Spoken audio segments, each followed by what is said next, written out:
Good morning, seekers. All right, so I have an impromptu message for you to just kind of help you set your heart and set your minds on things above for this weekend. So I want to remind you that sin deceives. And in the garden, this is what we talked about in the Thinner Circle meetings this week, in the podcast this week. In the garden, the serpent completely deceived Eve.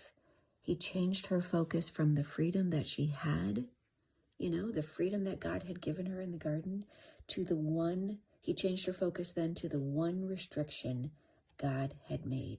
And so this morning on your hearts, I want to remind you of how the enemy and how sin are so subtle, and to just pay attention to what you're focusing on. So I want you to answer this question just in your heart. You don't have to stop and go journal or anything, but I want you to answer this question. Where has sin deceived you? Where has sin been deceiving you? And also, where could you expect deception today or even tomorrow? Like, you know yourself, you know what happens on Saturdays and Sundays, generally speaking, right? Not only that, but, it's a holiday weekend, summertime is here, all of the things. So where can you expect deception today and tomorrow? Is it in food? Is it in a habit? Is it, in something you don't want to do, and therefore how you're avoiding things? And so where is your focus off of the freedom that you have in the foods that you can eat? Like, that happens very subtly. Instead of focusing on all that we have, all that we can eat right now, our focus suddenly shifts to what we can't have, right? So pay attention to where your focus is on the restrictions of this season.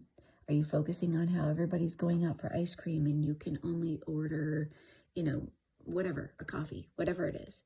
Pay attention to what you are focusing on, because that's where sin will deceive us by getting our attention.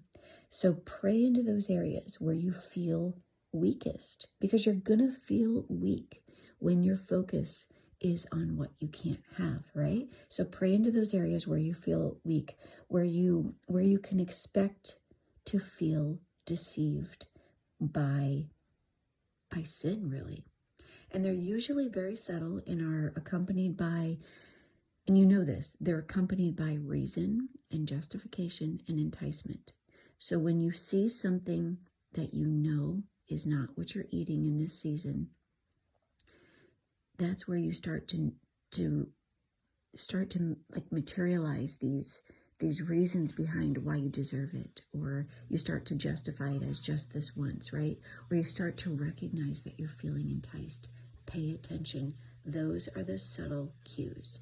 And don't walk in your human wisdom, relying on reason and justification and leaning into the enticement. No, give God your weakness today, right now. Like, do some weakness prepping now.